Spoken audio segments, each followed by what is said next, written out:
अस्सलाम वालेकुम स्टूडेंट। कल हमने पढ़ा था सेंट्रलाइज्ड नर्वस सिस्टम। आज हम देखेंगे पेरिफेरल नर्वस सिस्टम। पीछे हम पढ़ चुके हैं कि नर्वस सिस्टम की 2 कैटेगरीज हैं ह्यूमन में या हायर ऑर्गेनिजम्स के अंदर। तो पेरिफेरल नर्वस सिस्टम क्या है?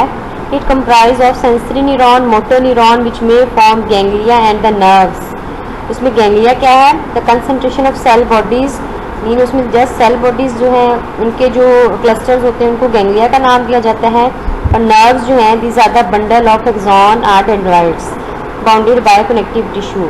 तो वो जो नर्व्स हैं they can be sensory nerves, they can be motor nerves or mixed, यानी कि वो सेंसरी और मोटर दोनों का फंक्शन कर रहे होते हैं। तो ये डिसाइड किया जाता है by the direction of impulse they conduct. Humans के केस में क्या है? 12 पेयर ऑफ नर्व्स हैं which arise from brain or lead to the brain. उनको कहते हैं सेरिब्रल नर्व्स, या ज़्यादा मशहूर उनका नाम जो है वो क्रेनियल नर्व्स है। इसी तरह स्पाइनल कॉर्ड से 31 पेयर ऑफ स्पाइनल नर्व्स निकलते हैं या उसकी तरफ आते हैं, तो उन नर्व्स को कहते हैं मिक्स्ड नर्व। मतलब वो मिक्स्ड हैं, वो दोनों फंक्शन करते हैं, वो मोटर भी हैं और सेंसरी भी हैं, वो एक तरह की नहीं है। जबकि हमने अभी देखा कि जो क्रेनियल हैं वो या तो सेंसरी हो सकती हैं, मोटर भी हो सकती हैं और मिक्स भी हो सकती हैं, लेकिन ये मिक्स्ड होती हैं सारी की सारी।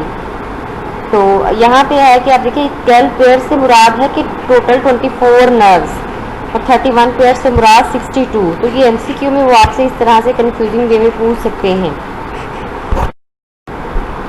Motor neurons from somatic nervous system which control voluntary movement. Mean हमने पढ़ा है सोमैटिक और ऑटोनॉमिक। सोमैटिक जो है वॉलेंट्री कंट्रोल में होता है और जो ऑटोनॉमिक होता है वो इनवॉलेंट्री रिस्पॉन्सेज जिससे इंटरनल ऑर्गन वगैरह में होते हैं वो होते हैं। तो ऑटोनॉमिक जो है वो फर्दर डिवाइड किया जाता है सिंपैथेटिक और पैरासिम्पैथेटिक नर्वस सिस्टम के दरमियान। ऑटोनॉमिक तो नर्वस सिस्टम की सिंपैथेटिक है। तो सिंपैथेटिक में क्या होता है? Ganglion fibre of sympathetic system arise from middle portion of spinal cord and almost terminate into ganglia that lie near the cord. This system is important during emergency. Mean ये fight और flight के लिए prepare करते हैं body में, जिसमें क्या क्या होता है? They accelerate heart beat, dilation of pupil, mean eyes के जो पिपल हैं, आप देखिए जब खौफ होता है या जब गुस्सा होता है तो they dilate, heart beat, heart rate is increased और डाइजेशन जो है वो इनहिबिट हो जाती है, वो स्लो डाउन हो जाती है। पैरासिम्पैथेटिक में क्या होता है? Cranial nerves include vagus nerve together with the nerve from bottom portion of spinal cord from parasympathetic nervous system. ये क्या करता है? It promotes all internal responses which are associated with the relaxed state. Mean ये sympathetic से opposite है।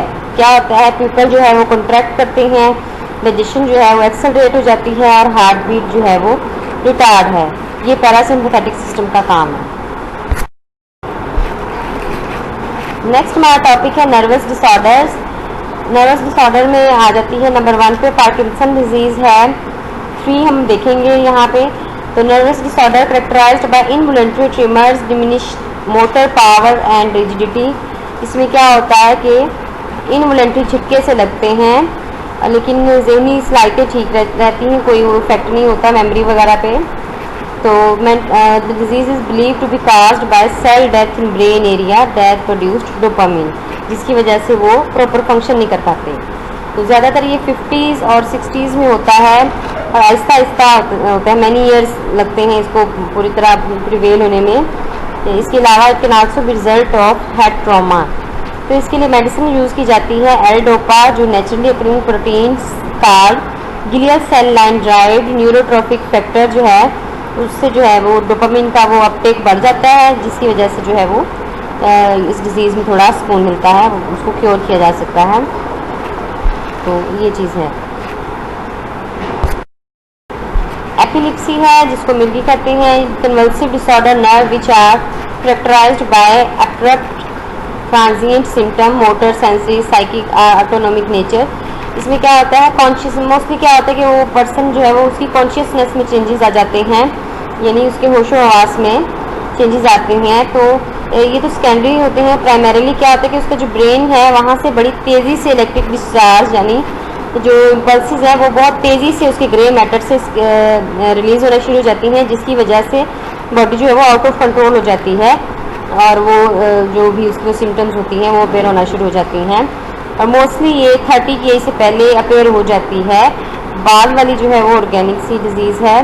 Some patient में क्या होता है कि जैसे ही वो इमोशनली उनको डिस्टर्बेंस होती है तो उनकी जो है वो एपिलेप्सी ट्रिगर हो जाती है। तो इलेक्ट्रॉन इंसेफेलोग्राफी जो है वो इम्पोर्टेंट टेस्ट है एपिलेप्सी की स्टडी के लिए। इसके लिए ज़्यादातर जो दी जाती है वो एंटी कन्वल्सेंट ड्रग्स जो है वो दी जाती है, यानी कि जिससे उनकी जो नर्व्स हैं वो रिलैक्स हो जाएं और वो जो है ना वो उस तरह की ड्रग्स दी जाएंगी। अल्कोहल ऐसे पर्सन को अवॉइड करना चाहिए क्योंकि उससे एपिलेप्सी जो है वो बढ़ जाती है इसकी सिम्टम। अल्ज़ाइमर डिजीज़ है। तो firstly it was described by Alois Alzheimer in 1907। तो characterised by decline in brain function. इसमें एक तरह से मेमोरी लॉस हो जाता है, डिमेंशिया कहते हैं मेमोरी लॉस को। तो इसमें भूलते हैं वो लोग ना, उनको भूल जाती हैं चीज़ें। तो जेनेटिक जो है वो इसमें फैक्टर होता है सम पीपल। तो ये मोस्टली जो है वो फैमिलीज़ में रन करती है अल्ज़ाइमर डिजीज़। इसके अलावा ये भी देखा गया कि हाई लेवल ऑफ अमोनिया जो है that also contribute to onset of this disease, कि अगर ज़्यादा अमोनिया वाला जो है वो इन्वायरमेंट हो तो तब भी जो है वो ये डिज़ीज़ अपेयर हो सकती है। तो वैसे भी एज के साथ साथ तो ब्रेन फंक्शन में डिक्लाइन आता ही है, लेकिन अल्ज़ाइमर में ज़रा ये एग्रीवेट हो जाती है ये चीज़। नेक्स्ट हमारा टॉपिक है ड्रग्स का इफेक्ट ऑन कोऑर्डिनेशन। तो निकोटीन जो कि पाई जाती है डिफरेंट ड्रग्स के अंदर, उसका क्या इफेक्ट होता है? It effects the post synaptic membrane, जो हमने पढ़ा है साइनेप्स के अंदर, जो पोस्ट साइनेप्टिक मेम्ब्रेन है उसको ये इफेक्ट करती है। और ये एसिटाइलकोलाइन का जो एक्शन है उसको मिमिक करती है और स्टिमुलेट कर देती है नर्व इम्पल्स। हमने पढ़ा है पीछे कि क्या होता है जब वो न्यूरोट्रांसमीटर आते हैं तो वो पोस्ट साइनेप्टिक मेम्ब्रेन के अंदर दोबारा से इम्पल्स को स्टिमुलेट करते हैं। तो निकोटीन क्या करता है, ये वो न्यूरोट्रांसमीटर की नकल करते हैं, they mimic the acetylcholine and nerve impulse को स्टार्ट कर देते हैं, हालांकि वो स्टार्ट होनी नहीं चाहिए।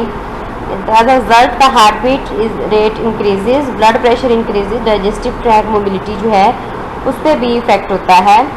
तो उससे क्या होता है, वोमिटिंग हो सकती है, उस पर्सन को डायरिया हो सकता है और may cause water retention relation by kidneys, तो उस पर भी इसका इफेक्ट हो सकता है। तो ये आपका था नर्वस कोऑर्डिनेशन का टॉपिक। कल इंशाल्लाह हम केमिकल कोऑर्डिनेशन को स्टार्ट करेंगे।